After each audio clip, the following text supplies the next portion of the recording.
الحمد للہ رب العالمین والصلاة والسلام علی سید الانبیاء والمرسلین وعلی آلہ الطیبین الطاہرین اما بعد فاعوذ باللہ من الشیطان الرجیم بسم اللہ الرحمن الرحیم۔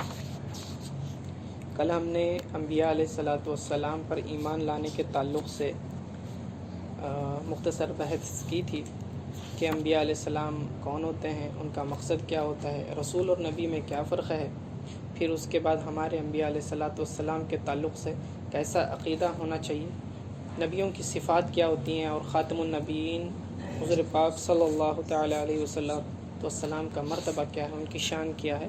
یہ تھوڑی سی مختصر باتیں ہم نے دیکھی تھی، اور چونکہ کل کا بیان جو تھا تمام انبیاء کے تعلق سے تھا، یعنی کہ ہر نبی ہر رسول اس سبجیکٹ میں کور ہوگا۔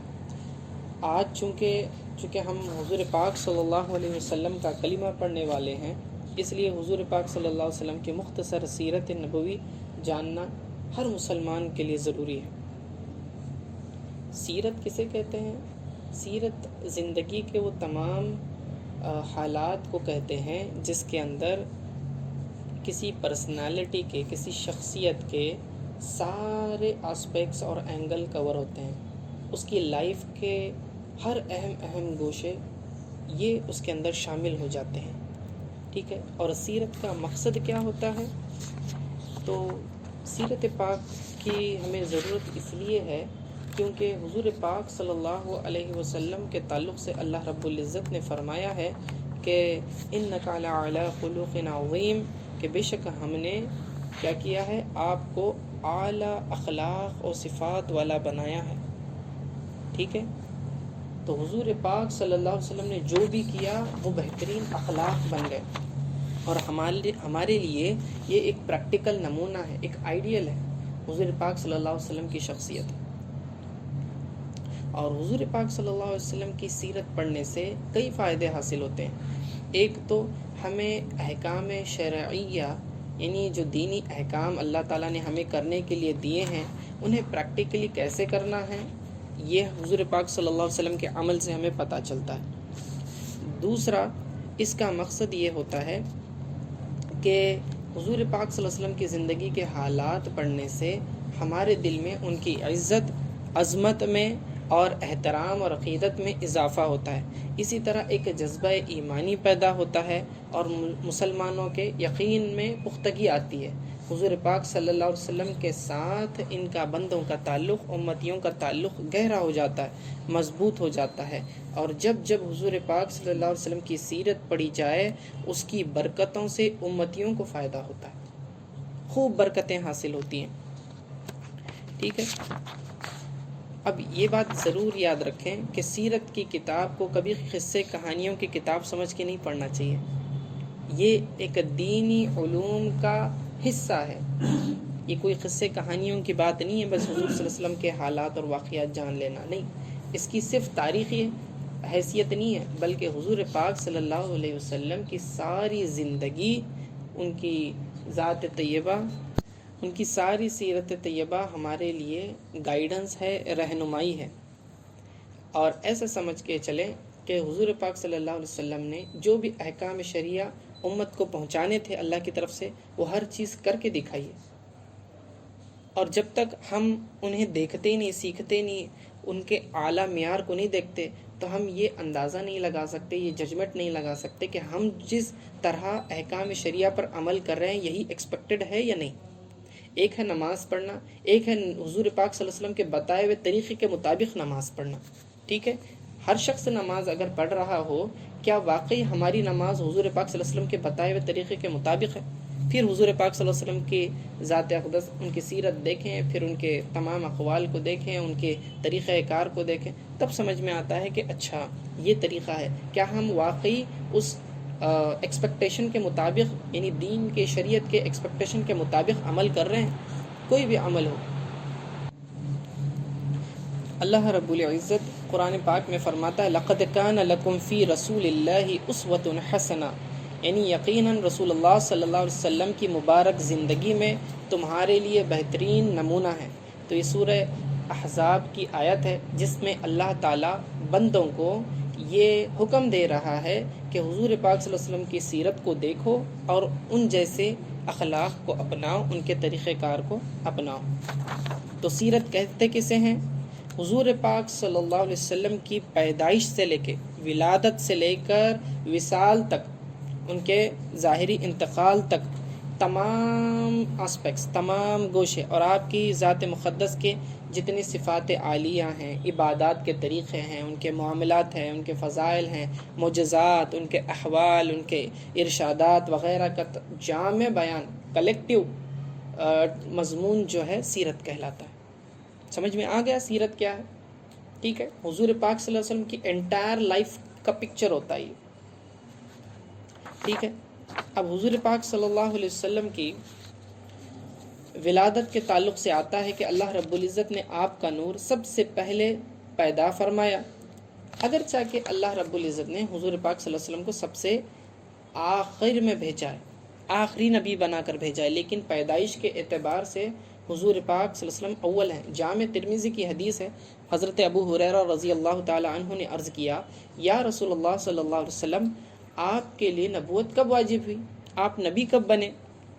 اللہ نے نبوت کب دی آپ کو؟ نبی اکرم صلی اللہ علیہ وسلم نے ارشاد فرمایا، میں اس وقت بھی نبی تھا جب کہ آدم علیہ السلام روح اور جسم کے درمیان تھے، یعنی کہ ابھی آدم علیہ السلام کی خمیر کو گوندا جا رہا تھا، مٹی ابھی ان کی لائی گئی تھی، ابھی اس میں روح بھی نہیں ڈالی گئی تھی، آدم علیہ السلام کو پیدا بھی نہیں کیا تھا، تبھی اللہ تعالیٰ نے مجھے نبی ڈکلیئر کر دیا تھا۔ ٹھیک ہے، تو اور بھی دوسری احادیث میں آتا ہے، حضرت جابر رضی اللہ تعالی عنہ نے سرکار دو عالم صلی اللہ علیہ وسلم سے عرض کیا، یا رسول اللہ صلی اللہ علیہ وسلم، میرے ماں باپ آپ پر قربان، مجھے بتلائیے کہ اللہ تعالیٰ نے تمام چیزوں سے پہلے کس چیز کو پیدا فرمایا؟ تو نبی اکرم صلی اللہ علیہ وسلم نے ارشاد فرمایا، اے جابر، بے شک اللہ تعالیٰ نے تمام کائنات سے پہلے تمہارے نبی کے نور کو اپنے نور سے پیدا فرمایا، وہ نور قدرت الہی سے جہاں چاہتا تھا سیر کرتا رہا، اس وقت لوح تھی نہ قلم، جنت نہ دوزخ، آسمان نہ زمین، چاند نہ سورج اور جن نہ انس۔ یہ مصنف عبد الرزاق کی حدیث ہے۔ تو اس سے سمجھ میں آتا ہے کہ حضور پاک صلی اللہ تعالی علیہ وسلم کے نور کو اللہ تعالیٰ نے سب سے پہلے پیدا فرمایا، جیسے کہ دوسری احادیث میں بھی آتا ہے، اول ما خلق اللہ نوری، پھر اسی نور کے پھر اجزاء ہوئے اور اسی سے پھر لوح و قلم وغیرہ، پھر اللہ تعالیٰ نے آسمان و زمین وہ چیزیں بنائی۔ آپ صلی اللہ علیہ وسلم کچھ کم 1400 سال ہوتے ہیں کہ مکہ معظمہ میں 12 ربیع الاول دوشنبہ کے دن صبح صادق کے وقت پیدا ہوئے، یعنی کہ آغاز سن ہجری سے 53 سال قبل۔ ٹھیک ہے، سن ہجری جو ہے یہ جو ہمارا اسلامک کیلنڈر ہوتا ہے، ہجری سن کہتے ہیں اس کو، کیلکولیٹ کرتے ہیں، یہ حضرت عمر رضی اللہ تعالیٰ عنہ کے زمانے سے شروع ہوا، اور حضور پاک صلی اللہ علیہ وسلم نے جب مکہ سے مدینہ ہجرت کی اس دن سے وہ کیلنڈر سٹارٹ ہوتا ہے، اسے ہجری سن کہتے ہیں۔ ٹھیک ہے، اور ہمارے پاس جو انگلش کیلنڈر ہوتا ہے سن عیسوی کہا جاتا ہے اسے۔ ٹھیک ہے، حضرت عیسیٰ علیہ السلام کی آمد سے اس کو کیلکولیٹ کرتے ہیں، تو ایک ہے حضرت عیسیٰ علیہ السلام والا کیلکولیشن سن عیسوی کہتے ہیں، اور ایک ہے حضور پاک صلی اللہ علیہ وسلم کے ہجرت کے دن سے کیلکولیٹ کرتے ہیں، اسے کہتے ہیں سن ہجری۔ ٹھیک ہے، آپ صلی اللہ علیہ وسلم خاندان قریش اور حضرت اسماعیل علیہ السلام کی اولاد ہیں۔ حضور پاک صلی اللہ علیہ وسلم کی خصوصیت ہے کہ ابراہیم علیہ السلام کی اولاد میں ایک طرف اسماعیل علیہ السلام ہے، دوسری طرف اسحاق علیہ السلام ہے۔ اسحاق علیہ السلام سے پھر دوسرے بہت انبیاء ہوئے، عیسیٰ علیہ السلام، موسیٰ علیہ السلام، دوسرے انبیاء انہی کی نسل سے آئے، لیکن اسماعیل علیہ السلام کی اولاد سے صرف اور صرف حضور پاک صلی اللہ علیہ وسلم اکیلے ہی نبی ہیں، باقی کوئی نہیں ہے۔ یہی وجہ تھی کہ یہود اور نصارہ جو جیوز اینڈ کرسچنز تھے انہیں اس سے حسد ہوئی، وہ کہنے لگے کہ نبوت تو ہمارے کیا کہتے ہیں خاندانوں میں چلی آتی، اچانک قریش میں کیسے چلی گئی؟ ان کا اعتراض یہ بیجا تھا کیونکہ اللہ تعالیٰ جسے جو نعمت دینا چاہے یہ زمین پر بیٹھ کے لوگ ڈیسائیڈ نہیں کر سکتے، یا اللہ تعالیٰ عرش پر بیٹھ کر یہ ڈیسائیڈ کرے گا. ہم کون ہوتے یہ ڈیسائیڈ کرنے والے، ہے نا؟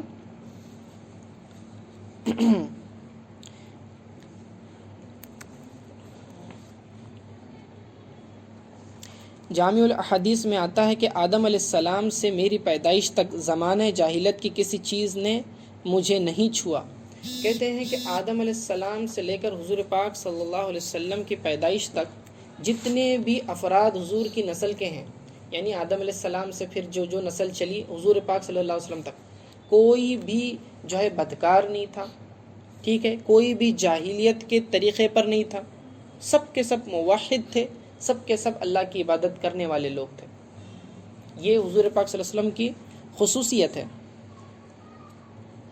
اللہ تعالیٰ ارشاد فرماتا ہے وَتَقَلُّبَكَ فِي السَّاجِدِينَ، سورہ شعراء کی آیت ہے کہ اور اللہ تعالیٰ سجدہ کرنے والوں میں آپ کے منتقل ہونے کو دیکھ رہا ہے.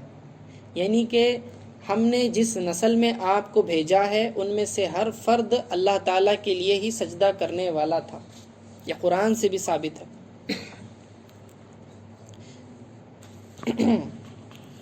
آپ صلی اللہ علیہ وسلم کے اجداد کے نام چار پشت، جن کو عام طور پر چار پرسی کہتے ہیں، یہ ہیں حضور پاک صلی اللہ علیہ وسلم محمد صلی اللہ علیہ وسلم، یہ آپ کا نام ہے.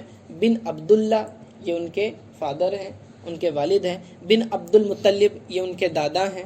بن ہاشم، یہ ان کے پردادا ہیں. اور پھر اس کے اوپر بن عبد مناف، ٹھیک ہے، یہ ان کا نسب ہے، سلسلہ ہے. آگے آدم علیہ السلام تک بھی پورا ہے، لیکن جاننے کے لیے ہمیشہ اتنا کافی ہے. آپ صلی اللہ علیہ وسلم کی والدہ ماجدہ کا نام بی بی آمنہ بنت وہب ہے. نبی اکرم صلی اللہ علیہ وسلم کے والد کریم کا اسم گرامی حضرت عبداللہ رضی اللہ تعالی عنہ ہے. آپ اپنے والد حضرت عبد المطلب رضی اللہ تعالی عنہ کے سب سے چہیتے اور پیارے صاحبزادے تھے، بیٹے تھے. یہ اب میں کس کے بارے میں بولنے لگا ہوں؟ حضور پاک صلی اللہ علیہ وسلم کے والد کے بارے میں. آپ کا عقد نکاح 24 سال کی عمر میں حضرت بی بی آمنہ بنت وہب رضی اللہ تعالی عنہا کے ساتھ تکمیل میں آیا، ان سے شادی ہوئی. اور نبی اکرم صلی اللہ علیہ وسلم کا نور مبارک ماہ رجب شب جمعہ کو حضرت بی بی آمنہ کے شکم میں یعنی پیٹ میں داخل ہوا. ٹھیک ہے، یہ واقعہ کچھ اس طرح ہے کہ حضرت عبداللہ جو ہے ایک سفر پر تھے، تجارت کے سفر پر تھے، اور راستے میں جہاں مقام پر رکے ہوئے تھے تو اس مقام پر ایک عورت نے پھر ان سے نکاح کی درخواست کی، خواہش ظاہر کی. اب ہوتا یہ تھا کہ حضور پاک صلی اللہ علیہ وسلم کا جو نور پیدا تھا، سب سے پہلے اللہ نے ان کے نور کو پیدا فرمایا، آدم علیہ السلام کے پیشانی میں رکھا. پھر نسل در نسل وہ نور جو ہے ٹریول کرتا رہا، منتقل ہوتا رہا، یہاں تک کہ حضرت عبداللہ رضی اللہ تعالیٰ عنہ کے پیشانی میں آیا. ٹھیک ہے، باضابطہ لوگ اسے ملاحظہ کر لیتے تھے، دیکھ لیتے تھے. تو اس عورت نے دیکھا تو اسی وجہ سے اس نورانی چہرے کو دیکھ کر اس نے بھی کیا کیا، چاہا کہ میرا نکاح ان سے ہو جائے. وہ حضرت عبد المطلب کے پاس گئے اور پھر اس وقت جو ہے حضرت عبد المطلب نے بی بی آمنہ سے ان کا نکاح کرا دیا. جب یہ لوٹے تو وہ عورت ان کی طرف دیکھنے کو بھی تیار نہیں. تو انہوں نے کہا کیا وجہ ہے، جاتے وقت آپ بہت اپروچ کر رہے تھے، اس بار آپ جو ہے دیکھنا بھی نہیں چاہتے.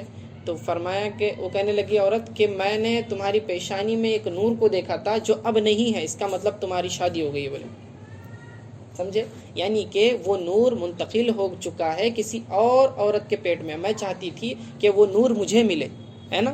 تو وہ اسی کی طرف یہ اشارہ ہے، کہنے لگے کہ وہ نور جو ہے منتقل ہو گیا بی بی آمنہ رضی اللہ تعالی عنہا کے پیٹ میں.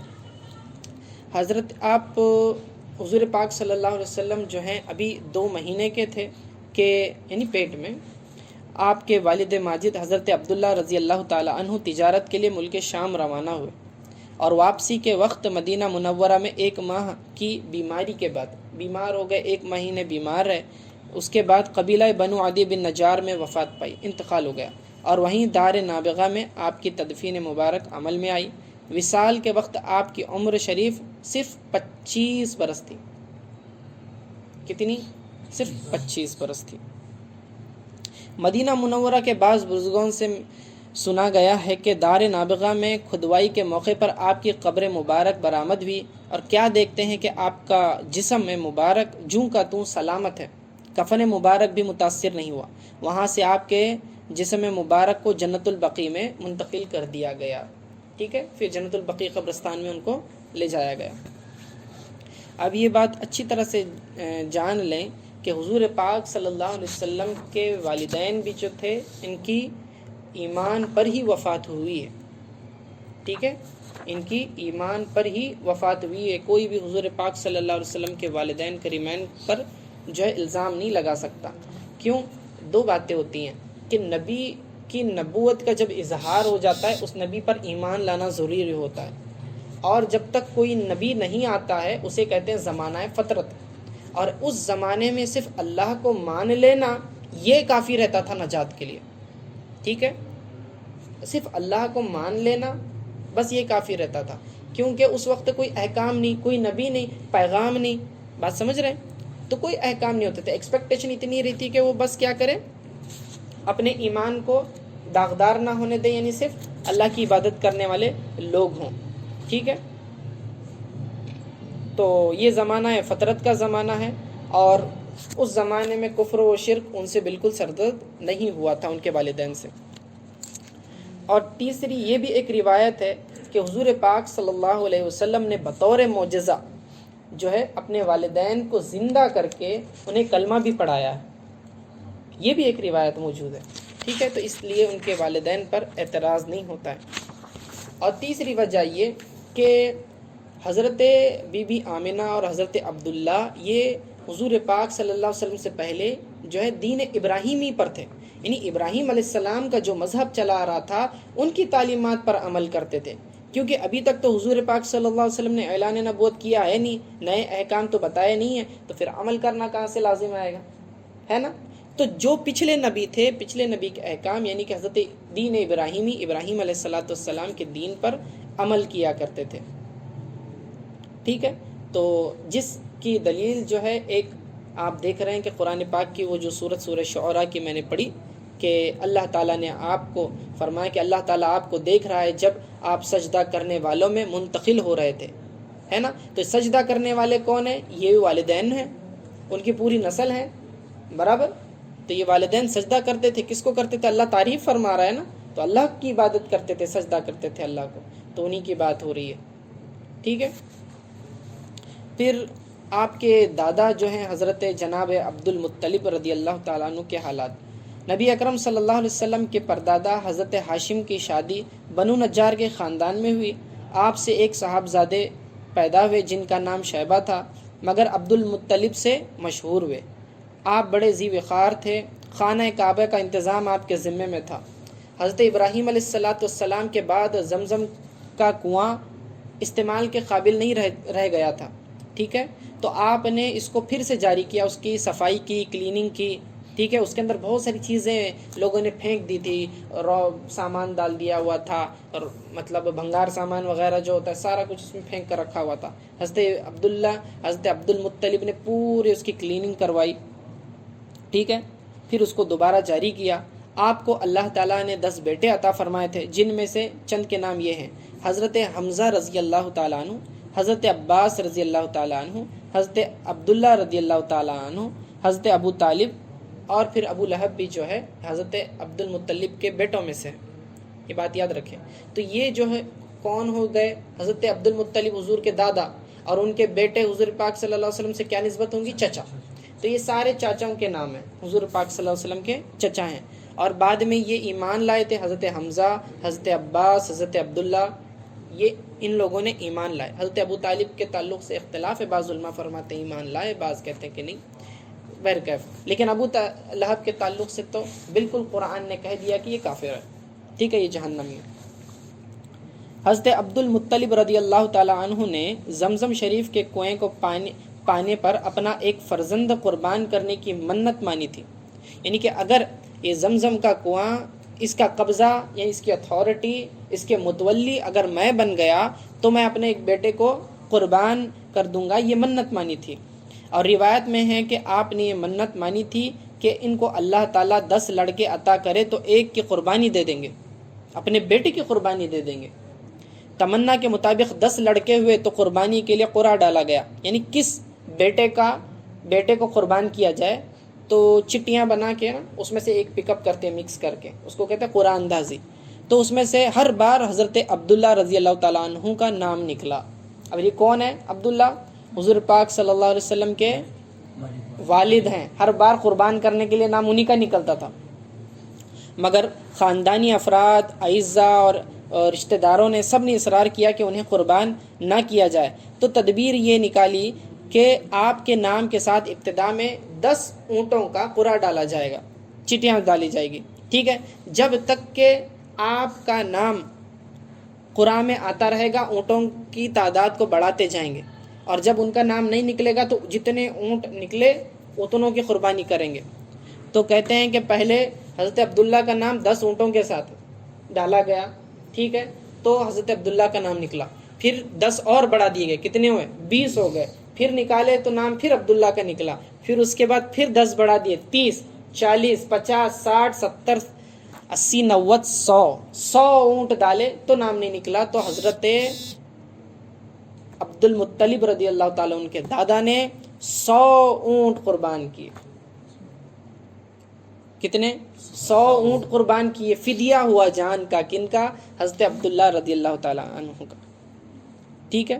اسی لیے نبی اکرم صلی اللہ علیہ وسلم فرماتے ہیں کہ میں 2 ذبیحوں کا صاحب زادہ ہوں، میں 2 لوگوں کا، 2 ذبیح یعنی جنہیں قربان کیا جانا تھا، ٹھیک ہے، حکم سے اللہ کے، تو ان 2 ذبیحوں کا میں کیا ہوں؟ بیٹا ہوں۔ ایک حضرت ذبیح اسماعیل علیہ السلام کہ ابراہیم علیہ السلام کو حکم ہوا تھا کہ ان کو ذبح کریں برابر، لیکن اس کے بدلے دمبا ذبح کر دیا گیا تھا فدیے میں، ٹھیک ہے، تو وہی روایت چلی حضرت عبداللہ تک، تو ان کے حضرت عبداللہ جو ہیں رضی اللہ تعالی عنہ، ان کا بھی قربانی کے لیے نام نکلا، تو ان کے بدلے فدیے میں 100 اونٹ ذبح کر دیے گئے۔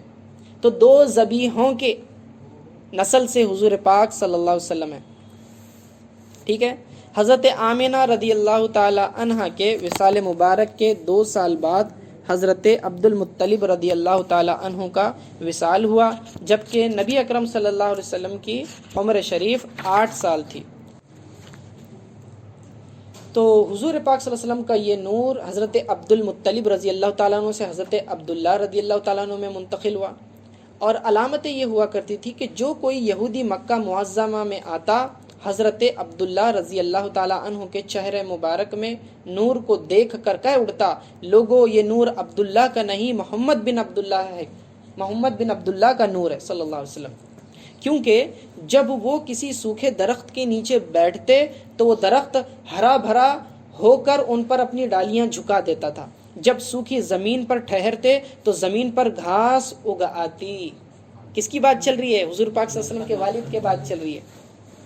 24 سال کی عمر میں حضرت عبداللہ رضی اللہ تعالی عنہ کا نکاح حضرت آمنہ بنت وہب رضی اللہ تعالی عنہ سے ہوا۔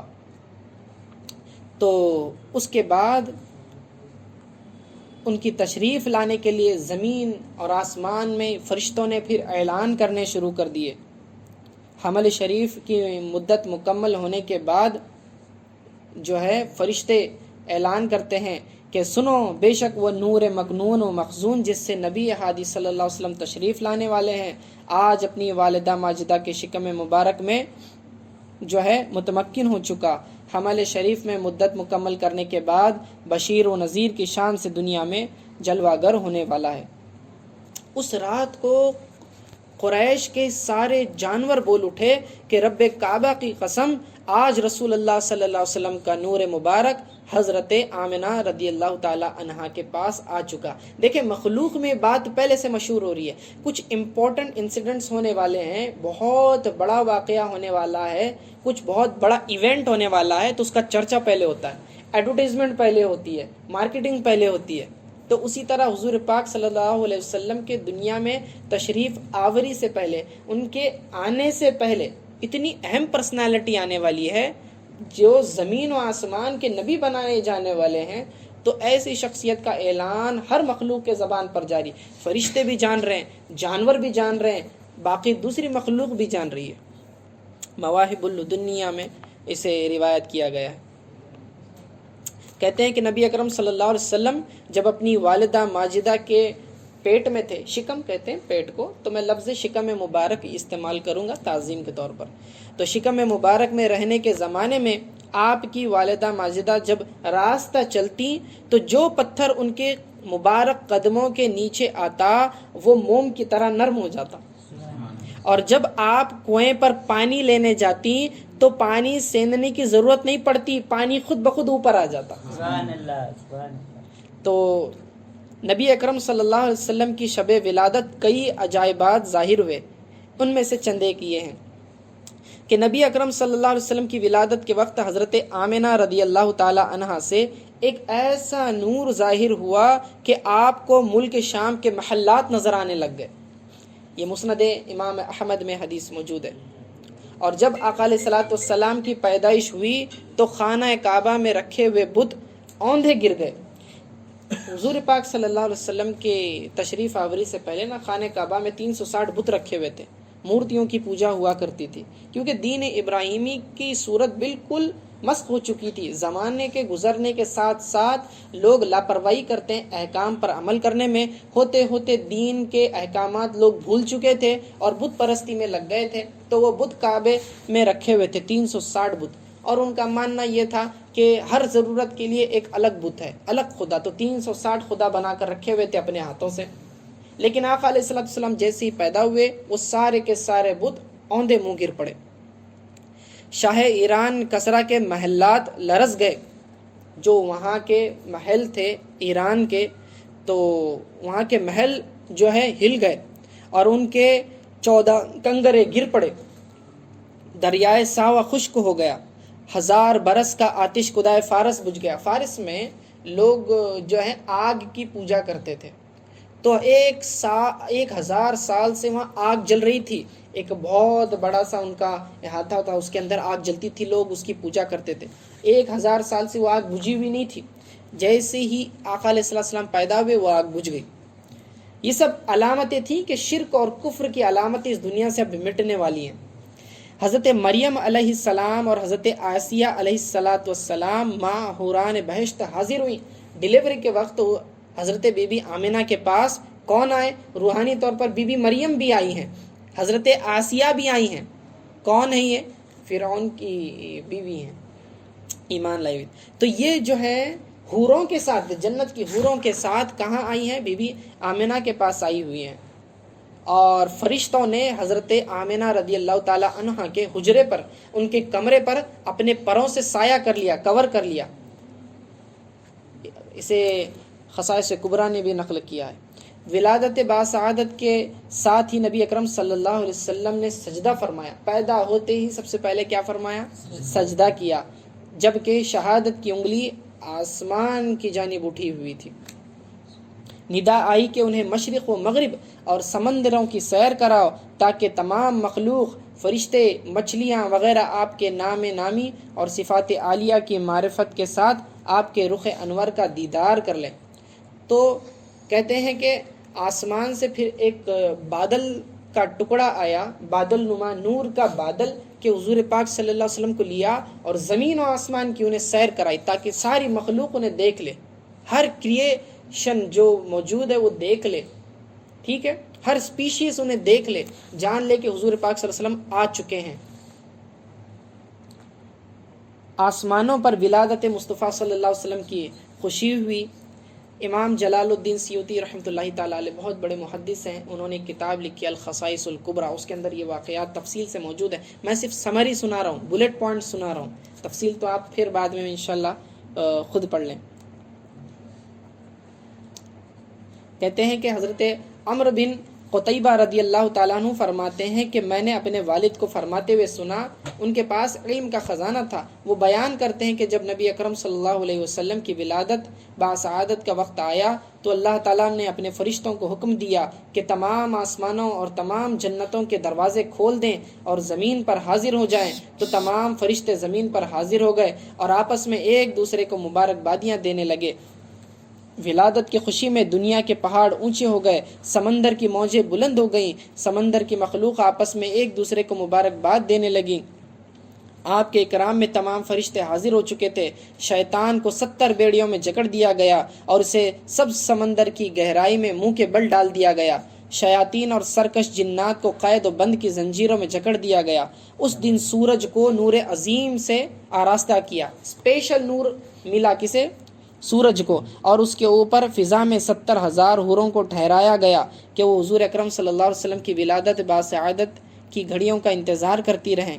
حضرت محمد عربی صلی اللہ علیہ وسلم کے اعزاز میں اس سال اللہ تعالیٰ نے دنیا کی تمام خواتین کے بارے میں فیصلہ کر دیا کہ انہیں لڑکے پیدا ہوں گے۔ سمجھے؟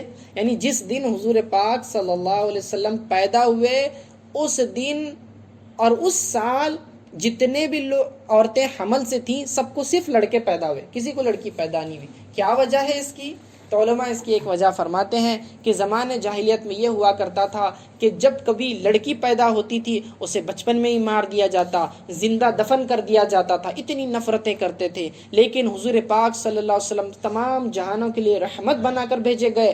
اب ان کا قدم دنیا میں آ گیا اور رحمت کی اور برکت کا یہ اثر تھا کہ اللہ کو یہ گوارا نہیں تھا کہ آقا علیہ الصلوۃ والسلام دنیا میں آئے اور اس سال جو ہے بچیوں کا قتل ہو۔ تو اللہ تعالیٰ نے اس سال سب کو کیا دیے؟ بیٹے ہی دیے۔ حضور پاک کے آتے ہی جو ہے یہ قتل کا سلسلہ بھی ختم۔ کیسا کمال ہے دیکھیں حضور پاک صلی اللہ علیہ وسلم کا۔ کہتے ہیں تمام درختوں کو ثمر آور کر دیا گیا، یعنی جتنے بھی درخت تھے حضور پاک صلی اللہ علیہ وسلم کی پیدائش کے وقت ہر ایک کو پھل آ گئے، اور ہر خوف کو امن میں تبدیل کر دیا گیا۔ یعنی اس زمانے میں جتنے فتنے فساد تھے، لوگ ڈرتے تھے ان چیزوں سے، خوف جو ہے دور کر دیا گیا۔ جب حضرت نبی کریم صلی اللہ علیہ وسلم کی ولادت ہوئی تو ساری دنیا نور سے معمور ہو گئی۔ فرشتے آپس میں ایک دوسرے کو خوشخبری دینے لگے، اور ہر آسمان میں زمرد اور یاقوت کا ایک ستون نصب کیا گیا، جس کی وجہ سے آسمان منور ہو گیا۔ ستون کہتے ہیں پلر کو، ایسے پلر تو جو قیمتی پتھر ہوتے ہیں، یاقوت، زمرد، یہ جو پریشیس سٹونز ہوتے ہیں، اس کے ذریعے اللہ تعالیٰ نے جو ہے ہر ایک آسمان پہ ایسے پلر لگا دیے جو اس پورے آسمان کو کیا کرتے تھے؟ منور کرتے تھے۔ ٹھیک ہے، وہ ستون ملائے اعلیٰ میں مشہور ہیں، جنہیں رسول اکرم صلی اللہ علیہ وسلم نے معراج کی شب میں ملاحظہ فرمایا۔ جب معراج کی شب میں حضور پاک صلی اللہ علیہ وسلم آسمانوں کی سیر کی تو انہوں نے اس پلرز کو دیکھا ہوا ہے۔ ٹھیک ہے، آپ سے عرض کیا گیا یہ وہی ستون ہے جو آپ کی ولادت کی خوشی میں نصب کیے گئے تھے۔ ٹھیک ہے، شب ولادت اللہ تعالیٰ نے حوض کوثر کے کنارے 70,000 خوشبودار مشک کے درخت لگائے اور ان کا پھل اہل جنت کے لیے بخور بنا دیا گیا۔ تمام آسمانوں کی مخلوق اللہ تعالیٰ سے سلامتی کی دعا کرنے لگی۔ تمام بت سر کے بل گر گئے۔ لات عزا کا یہ حال تھا کہ وہ اپنے مقام سے باہر نکل پڑے۔ وہ کہہ رہے تھے قریش کا بھلا ہو، ان کے پاس نبی امین تشریف لا چکے ہیں، ان کے پاس صداقت شعار آ چکے ہیں۔ قریش کو نہیں معلوم کہ انہیں کیا فضیلت حاصل ہوئی ہے، اور کعبۃ اللہ شریف کی خوشی کا یہ عالم تھا کہ لوگ کئی روز تک اس کے اندر سے یہ آواز سنتے رہے۔ وہ کہہ رہا تھا، کون؟ کعبہ کہہ رہا تھا، اب میرا نور مجھے لوٹا دیا جائے گا، اب میرا طواف کرنے والے میرے پاس آئیں گے، اب میں جاہلیت کی آلودگیوں سے یعنی گندگیوں سے پاک کر دیا جاؤں گا۔ اے عزا تو ہلاک ہو گیا۔ یہ لات اور عزا جو ہے بت تھے، اور جیسے کہ میں نے بتایا کہ کعبے کو گندا کر کے چھوڑ دیا گیا تھا، اس میں بت رکھ کر، تو کعبہ بھی خوشیاں منانے لگا۔ اس کے لوگ سنتے تھے، کہتے ہیں کہ کعبے سے ہمیں آوازیں آتی تھی، یہ اس طرح کی آوازیں آتی تھی۔ وہ کہتا تھا کہ اب نیک لوگ آئیں گے، اب لوگ طواف کریں گے، اب پھر حضرت ابراہیم علیہ السلام کا جیسا زمانہ تھا ویسے لوگ کیا کریں گے؟ حج کریں گے، طواف کریں گے، اور یہ ساری گندگیاں دور ہو جائیں گی۔ کعبۃ اللہ مسلسل 3 دن اور 3 رات تک جھومتا رہا۔ یہ پہلی نشانی تھی جسے قریش نے حضور اکرم صلی اللہ علیہ وسلم کی ولادت کے موقع پر دیکھا تھا۔ تو بہرکیف اس کے علاوہ بھی کئی واقعات ہیں، اور آپ تفصیل سے انشاءاللہ کبھی موقع ملے گا تو پھر انہیں بتائیں گے۔ تو بس یہ ابتدائی واقعات ہیں حضور کی، بس ابھی پیدائش کے چند جھلکیاں میں نے بتائی، تفصیل بھی نہیں ہے، بس بلٹ پوائنٹ سے سمجھ لیں۔ اللہ تعالیٰ جو ہے ان تمام واقعات کی برکت سے حضور پاک صلی اللہ علیہ وسلم کی یہ سیرت کے مطالعے سے اللہ تعالیٰ ہمارے دلوں کو بھی منور کر دے، ہمارے ایمان کو منور کر دے، حضور پاک صلی اللہ علیہ وسلم کی حد درجے تعظیم اور محبت ہمارے دلوں میں، ہماری نسلوں میں پیدا فرما۔ صلی اللہ تعالیٰ علی خیر خلقی محمد و آلہ و اصحابہ اجمعین برحمتک یا ارحم الراحمین۔